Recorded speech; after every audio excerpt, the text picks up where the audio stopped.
of his for many, many, many years. And so I feel like I texted Kody and I said, hey, I went ahead and started the process with the official. I just think she knows more of the truth. I think she sees more of the truth. The official termination through the church. The most precious person in this family who's given her heart and soul has been disrespected. The cameras ceased to roll, but the tale did not conclude. The world observed sister wives playing out as an odd, delicate experiment in love and cohesion for over a decade. We witnessed the Browns smiling behind the cracks, vowing cohesion through deception, and clinging to the fantasy of harmony as their family fractured in front of us. Audiences believed they had witnessed it all. The crying, the vows broken, and the after-dark showdowns. But when the lights faded and the cameras were stored away, there was another tale being told. For life after Sister Wives never was the fairy tale ending the world envisioned. It wasn't calm, it wasn't resolution, it wasn't even recovery. It was war. Others departed with a form of freedom that was theirs only after a lifetime of silence, submission, and sacrifice. For them, it meant breathing once more, retaking themselves after decades of living by another's standards. Others bore the type that follows you into the gaps. The middle-of-the-night ideas that haunt. Did I waste my life? Did I get it wrong? Regret for loyalty to freely given. Regret for years sacrificed in the cause of family harmony that never existed. And then some attempted reinvention, making pain, power, betrayal, transformation, and brokenness new. They sculpted new selves from the embers, refusing to be remembered as silent wives in a shattered home, but as women who rebuilt themselves in the face of impossible odds.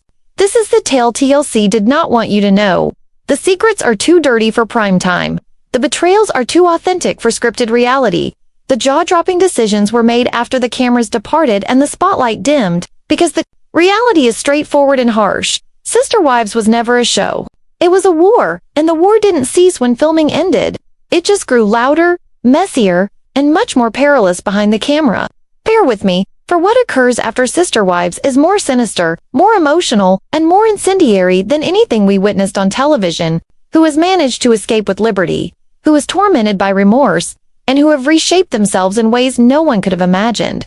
Tonight, we enter that secret universe, and everything will never be the same.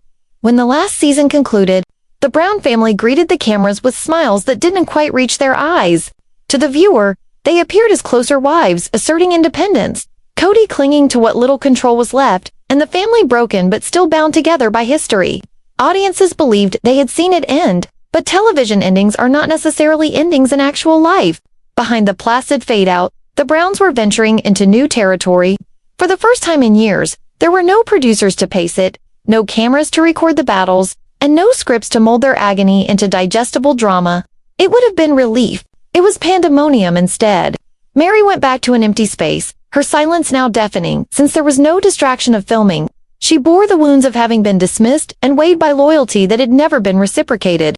Her eyes said it all, measured, guarded, but charged with questions she could no longer keep buried. Christine, on the other hand, seethed with defiance. She had savored independence, and it was addictive. To her, leaving wasn't merely a walk away from Kody, it was reclaiming her voice after decades of compromise. Freedom was a prize, but it came with a fearful question mark. What now? Janelle felt herself at war with practicality and emotion. She had spent her life on building, on stability, and on keeping the machinery of the family purring. But when the foundation collapsed, her purpose was fuzzy. Was she the hold everything together glue? Or was it time for her to escape at last? Then there was Kody. Once the patriarch, once the man whose word went unchallenged, now he was a general without an army, clinging to power that slid further through his fingers with each decision. His body language betrayed him. His posture was rigid, his smile was forced, and his words were defensive. Without the wife's loyalty, who was he? This was the calm before the storm, the moment when each member faced themselves, stripped of cameras, stripped of excuses. But calm doesn't last, because when people carry freedom, regret, and reinvention side by side, the next chapter is never quiet. It's explosive. And in the days thereafter, the Browns' lives began to disintegrate in ways no one had imagined. The quiet of life camp-free was intended to heal, but rather than peace, it uncovered cracks too deep to deny. For years, the cameras had been like a disguise, hiding behind forced smiles, crafting stories, and glossing over hurts. But when the disguise was removed, the truth spilled out. Meri felt it first. No longer surrounded by production units or schedules, she was confronted with the truth of being totally alone. Her eyes strayed over empty rooms. Her phone remained silent. She had structured her life around loyalty, around keeping the vision of the family alive even as it fell apart. Now, no spotlight pushing her into view, she felt invisible. The question gnawed at her.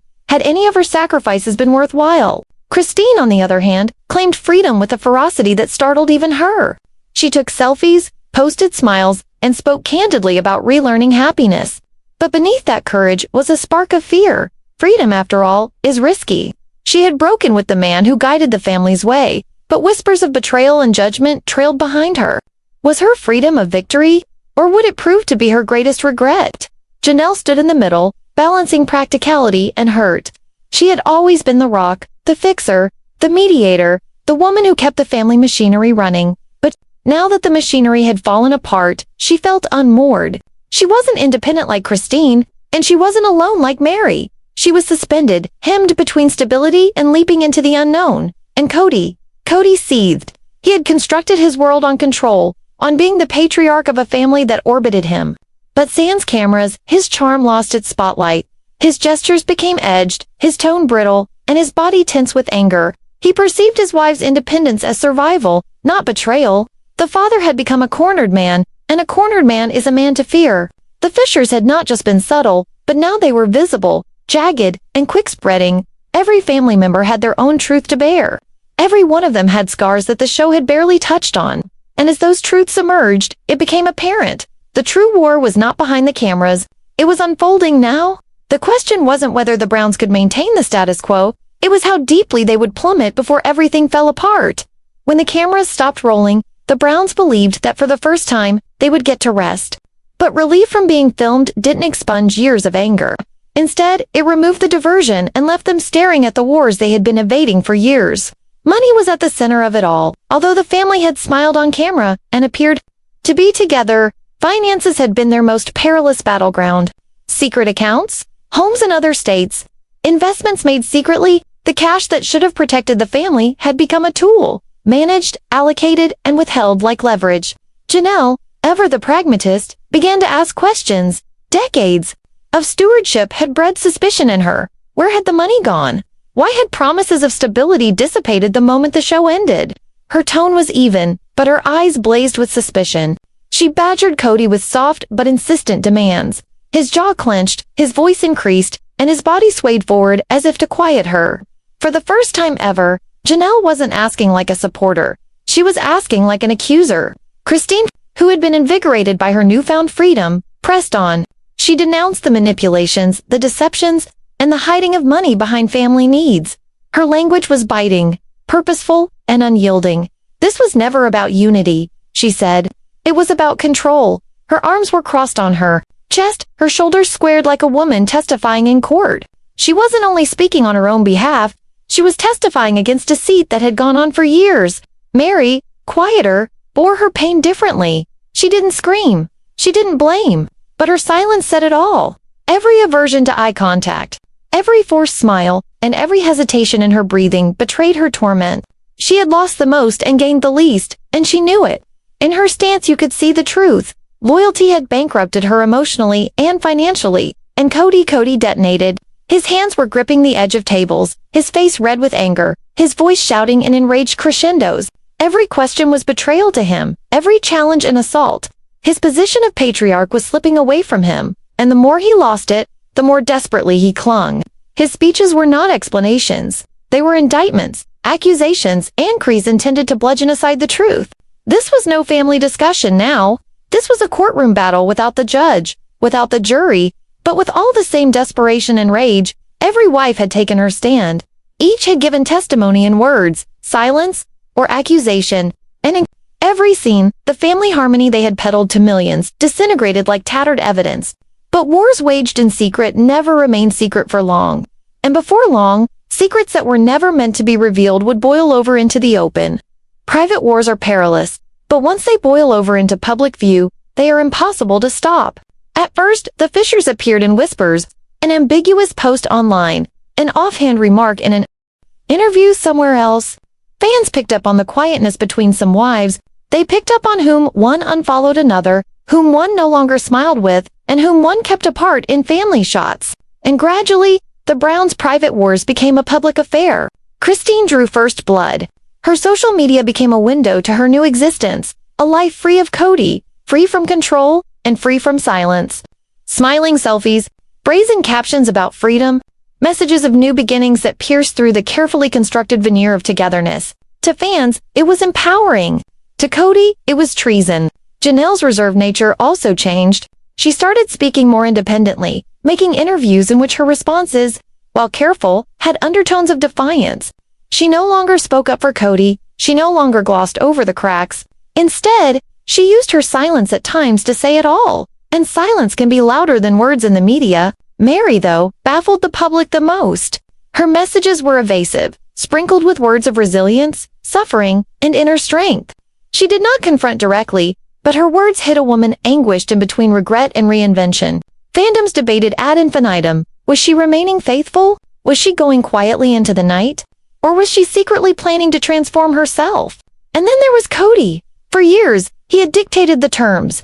But now, he was losing control not only over his family, but over his reputation. His interviews became testy, his tone acidic, and his words desperate. He blamed others, accused betrayal, and depicted himself as a victim. But the harder he struggled to direct the narrative, the more the cracks grew wider in the public's eyes. The courtroom went online. Social media became the witness stand. Each post, each like, and each silence were scrutinized as evidence.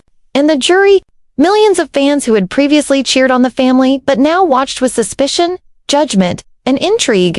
The Browns' internal struggles were now external wars, and the world witnessed each step.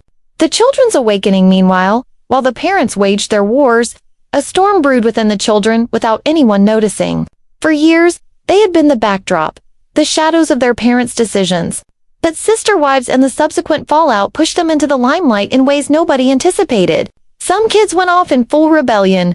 They turned their backs on the polygamist way of life, opting for the freedom their mothers were now chasing. Their faces during interviews spoke volumes, eyes resolute, jaws set, voices steady as they talked of heartbreak.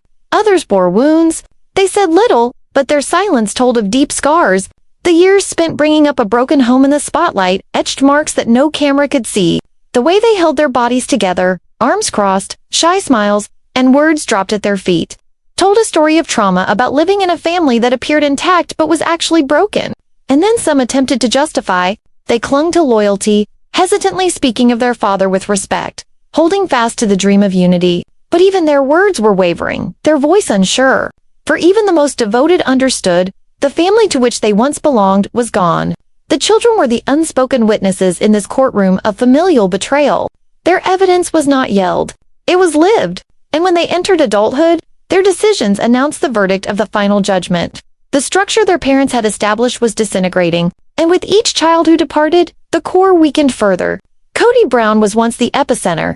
His voice was forceful, his stance exuded command, and his presence filled every room. But in the absence of unity, in the absence of allegiance, his empire started to disintegrate. The change was betrayed by his body language. Shoulders hunched, eyes scurrying, hands balled at his sides as if battling phantoms. In interviews, his voice careened wildly, pleading one moment, accusatory the next, lashing out in anger. He portrayed himself as victim, betrayed by the women he had sworn to love. But the closer he got to speaking, the more the fissures became apparent. Fans who initially empathized with his plight started questioning him. His statements seemed practiced, defensive, and manipulative. His efforts to keep control sounded more desperate than leadership. The patriarch was not the judge in this war room courtroom anymore. He was the defendant. The accusations, ego, betrayal, mismanagement, neglect of emotions, and the jury, the public, was no longer on his side. The man who once built a family empire now stood on trial in the court of public opinion, and the verdict was coming. Meri's silent struggle, Meri's story, was always the quietest, but silence carries weight. She had given more than anyone, loyalty, sacrifice, and patience, but had received the least. After filming ended, her world shrank to empty spaces and cryptic reflections. She posted quotes on betrayal, healing, and strength without naming names. Her silence was her armor, but it was also her cage. In interviews, her eyes betrayed what her words hid. A lingering sadness, a flicker of rage, a deep hurt of someone who lingered too long in a job that erased her. Her posture, tight smiles, crossed arms, heads cast down, spoke of a woman struggling with regret and yearning for a makeover. The fans agonized endlessly. Was she still devoted to Kody? Was she planning behind the scenes to make her departure? Or did she find herself ensnared in the darkness of vows she was powerless to break? Meri was the enigma witness in this trial by combat. Silence was the strongest evidence of all. But silence is not eternal. And when Meri finally spoke, the shockwaves would be every bit as explosive as any tantrum. Christine's defiance. Christine opted for freedom. She didn't just leave the family. She entered a new self. Her reformation was loud, unapologetic, and defiant. Her social media were filled with joy, independence, and new beginnings. She laughed louder, smiled broader, and seized the life she had so long been denied. But under the brilliance of reinvention, there remained a shadow of betrayal. Kody viewed her independence as defiance. Other wives experienced her exit as abandonment. And viewers debated, was Christine a hero of bravery or the spark that ignited the family? Her interviews showed her brashness, her shoulders squared, her voice firm, her tone edgy with conviction. "I couldn't stay silent anymore," she said. And with each word, she stripped the veneer of the fiction that polygamy had ever been about unity. Christine emerged as the star witness, the one who blew the case wide open. Her words were freedom itself, and her tale emboldened others to challenge their silence. Janelle at the crossroads. Janelle was the strategist, the pragmatist, the one who kept the Brown family machine running. But now she stood at a crossroads without a clear way to go. Loyalty to the family conflicted with exhaustion from years of sacrifice. She spoke softly, but with barbed edges. "I just want peace," she would tell them. Yet her eyes revealed a darker truth. She was balancing her own liberty with the unraveling of all that she had created. Her disillusioned children also contributed to her load. They had witnessed too much and suffered too much. And now their outrage targeted not only their father, but the entire system as well. Janelle found herself caught between two worlds, attempting to hold on to stability as she saw it crumble before her. Janelle was the unwilling juror who struggled between loyalty and justice. Her verdict would weigh the balance, and each moment of doubt only put the stakes higher. The court of public opinion, what started out as private fissures now, was a full public trial. Fans analyzed every tweet, every interview, every glance. Social media was a courtroom where millions played jury, arguing guilt and innocence with ferocious passion. Forums swelled with accusations. Headlines yelled betrayal. Each silence was suspect, each word examined like sworn evidence. For the Browns, the scrutiny was crushing. Their personal wars were no longer personal. Every error was magnified, every decision criticized. They weren't a family. They were an open scandal unfolding live.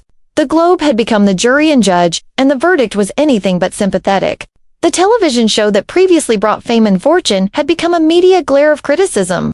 And under that spotlight, the family could no longer keep the truth concealed. Hidden money, hidden motives. Under the emotional deceptions lay a harsher reality: money. Decades of filming had earned millions, but where was it? Properties purchased and sold, investments rumored, and loans hushed away. Rumors flew about hidden accounts, secret financial maneuvers, and uneven sharing of wealth. Christine alluded to broken promises. Janelle insisted on openness. Meri bore silent suspicion, and Kody, his defensiveness only served to increase speculation. His tone turned increasingly sharper when there was talk of money. His jaw clenching, his hands bunching, as if he were holding back more than a little frustration. The courtroom battle wasn't so much about love, it was about property, control, and survival. And as charges piled up, the economic reality risked revealing a betrayal greater than any heart trauma. The children speak for years. The kids had sat quietly. But silence has an end. In interviews, podcasts, and coded posts, their voices began to resurface. Some denounced the lifestyle in toto, others spoke of the anguish of growing up in broken allegiance. Some attempted to justify their father, but their words shook with uncertainty too. The children's testimony turned into devastating evidence. Their faces, clenched lips, furrowed eyebrows, exhausted sighs uttered more than their words. They were brought up in a family that preached oneness but practiced fragmentation. And now as adults, they were speaking the truth. The next generation turned out to be star witnesses, and their judgment was brutal. They were not simply abandoning polygamy. They were destroying the family structure that their parents had established. Kody on trial, the patriarch's rage became more vocal, his defensiveness more biting. But in the court of public opinion, every tirade was a further nail in the coffin. His interviews revealed a man coming apart at the seams, deflecting blame, shouting, and leaning forward with balled fists. His eyes flashed with desperation, his language laced with resentment. He portrayed himself as the betrayed victim, but his anger betrayed what was true. He had lost control. Kody was no longer the leader, but the accused. And each of his excuses sounded less like truth and more like excuses. The patriarch who demanded allegiance now stood alone, his authority broken, his family shattered irreparably. Freedom, regret, reinvention. 3 roads did lay before them. Freedom, regret, and reinvention. Christine walked the road of freedom with abandon, a beacon of independence. Janelle struggled on the road of regret and resilience, at the fork of her own destiny. Meri wandered on roads of shadows of regret and visions of reinvention, silence weighing heavy upon her but feet treading carefully. And Kody, he experienced the bitter flavor of loneliness, the patriarch without kin, the head without devotion, and the defendant without a defense. War left no victors but survivors. But survival is a force in itself. For out of the ashes of deceit, every member started living a new story, and the stories untold, hurtful, and unstable were just unfolding. The courtroom war of sister wives had ended, but the life war after sister wives had barely started. Christine had been the first to rebel, and now she was the first to really breathe. Her laughter no longer came off as strained. Her eyes sparkled with real joy. She stained her life with color, travel, family, and love rediscovered on her own terms. But freedom wasn't a cakewalk. Every smile bore the specter of betrayal. Each new move required leaving behind years of loyalty, sacrifice, and endurance. Yet Christine remained standing, shoulders back, her voice firm. She had transformed her pain into power, her silence into strength. And in so doing, she became a survivor, not just a symbol. A beacon to anyone locked in a system that asked for loyalty but not love. Janelle's quiet revolution. Janelle never yelled. She never made dramatic entrances. Rather, she constructed her revolution in silence. Her transformation was achieved through determination, through etching stability from chaos, through not allowing regret to engulf her. She relied on her children. She relied on her own determination. And gradually, she walked into independence that she had never experienced before. Her body language expressed the transition. From being guarded, now firm. From being tentative, now confident. She still bore scars, but she also bore wisdom. Janelle's quiet revolution was proof. Strength doesn't always roar. It endures. Meri's crossroads. Meri remained the most mysterious. Her cryptic posts, her careful smiles, and her guarded interviews all pointed to a woman torn between past and future. She carried regret like a shadow, regret for years lost, for loyalty misplaced. Yet she also carried sparks of reinvention, moments where she glimpsed a life rebuilt. Her quiet was no longer submission. It was now strategy. A breath before the next move, Meri stood at the intersection. Her next move uncertain but strength undeniable. And in her pause, audiences saw themselves, the pain of letting go, the optimism of beginning again. Kody's isolation, the patriarch, is once again a solitary figure. His home resounds with silence, his power lost. His words lacked gravitas, his movements less authority. He strode back and forth, agitated, seeking command that was gone. In interviews, his tone veered from resentment to desperation. His formerly commanding stance sagged beneath the burden of loneliness. The family he once controlled was now a memory. Kody Brown, the builder of togetherness, now resided in the wreckage of his own construction. The children's verdict. The children were the ultimate jury.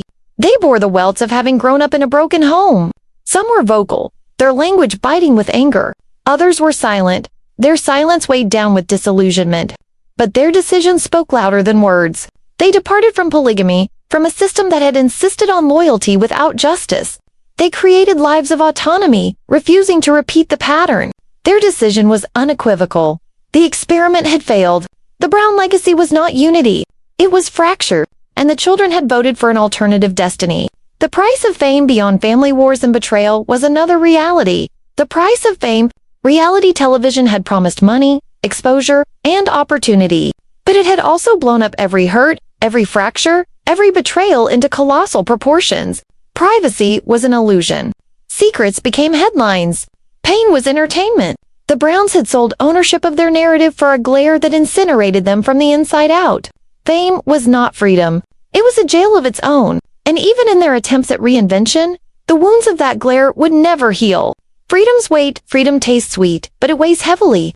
Christine experienced it in the still nights when remorse spoke. Janelle experienced it in the uncertainty of starting anew. Meri sensed it in the isolation of beginning anew. Even with the freedom they desired, they still lived with years consumed by silence, compromise, and betrayal. Freedom is not only escape, it's the weight of beginning anew. And with each step ahead, they were met by the darkness of what they had left. Reinvention from the ruins emerged, reinvention. Christine chose joy, constructing a new love story and a new life. Janelle drew on resilience and emerged as a woman of silent strength. Meri took tentative steps, but each step was one step from regret. Even Kody, while alone, found ways to reinvent himself. Even if in anger and denial, reinvention was the ultimate witness of the sister wives' tale. Not a happy ending, not a fairy tale, but survival, transformation, and scars becoming strength. The final trial, ultimately, Sister Wives' War was not about polygamy, money, or celebrity. It was about silenced voices, reclaimed voices, and loud voices that insisted on being heard. The courtroom theatrics of betrayal and solidarity had uncovered a trite but profound truth. Families founded on silence do not endure. Families founded on control do not flourish. The final trial was not conducted in a courtroom, it was conducted in their hearts. And each chose differently: freedom, regret, reinvention, or denial. The legacy of the Browns' story is no longer about what they were, but about what they became after the cameras. Christine's freedom, Janelle's quiet strength, Meri's cautious reinvention, Kody's fall, the children's rejection of the system. It's a legacy of pain and survival, of betrayal and resilience, of scars and new beginnings. Life after Sister Wives is not peace. It is transformation. And as the dust settles, one haunting question remains for viewers everywhere. If silence demands your soul, is unity ever worth the price?